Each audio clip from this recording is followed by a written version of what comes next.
Welcome to Greg Hanson's Video Notebook. I'm Star Sports editor Ryan Finley, joined here by Greg Hanson. Greg, interesting weekend for the Arizona Wildcats up on the Oregon Trail. They handled Oregon pretty handily and then really struggled against Oregon State. Beavers rallied and won for their first win over a top 10 team in since the 30s, or when was it? Probably 1981. This is an Arizona team that to me seemed a little flummoxed by the Beavers defense.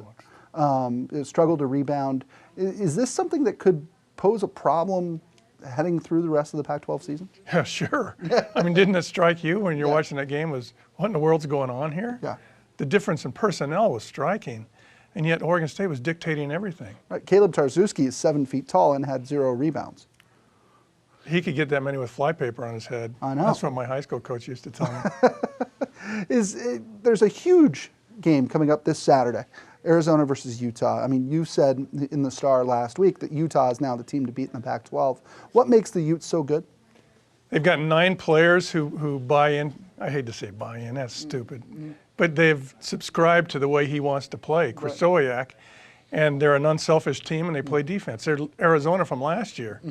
They got good so fast, but the league is vulnerable, and he took advantage of it. Right, let's not say vulnerable. This is a bad league right now. Two teams in the tournament. Right, 2 teams in the tournament, and some teams that frankly don't play as well as their talent would lead you to believe. I mean, UCLA, I mean, they have Kevon Looney, they have good basketball players, and yes, they're coming off of a home sweep of the Bay Area schools, but what does that mean? Doesn't mean much. To put your thought in perspective, the last time a Pac-12 regular season game involved 2 top 10 teams was 2008.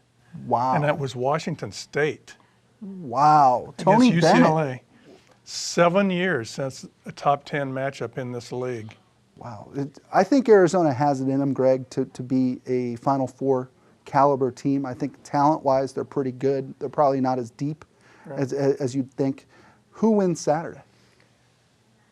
I don't think Utah's going to know how to win the game. It reminds me a lot of when Ernie Kent had Oregon rolling for a couple of years and they came to Tucson, and with about 5 minutes to go, you went, wow, Oregon's going to win the game. And then they couldn't close it out 2 years in a row. And then they finally did the third year. I kind of think Utah will take the same progression. They'll almost win this week and they go, we should have won. And then maybe next year, depending on who stays, maybe they'll be able to cash in next year. Sure. To me, isn't that the most surprising part about the Oregon State game? Is I was just watching on TV, just a guy. But you sit there and you go, okay, 2 3-point game with 5 minutes left. Here's where Arizona turns it on, does what Arizona does, and probably escapes with a win. The fact that Oregon State kept answering with haymaker after haymaker, I mean, 3-point shot in the corner by Olaf Schaftenar, the big drive and easy layup, they played good defense. Was it surprising to you how they were able to sort of win when the game was on the line? That is a game Arizona has won 99% of the time in the last 2 years. But they had terrific defense then, and the lack of Aaron Gordon inside on that pack line defense was so apparent. They need, too bad Aaron Gordon left. If Aaron Gordon was on this team, and I'm not saying who he'd be subbed in for, this team could be number 2. Well, 2 huge games this weekend. Arizona plays Colorado on Thursday, and then the aforementioned Utah Runnin' Utes on Saturday. For Greg Hanson, I'm Ryan Finley. This is Greg Hanson's Video Notebook. We'll see you next time.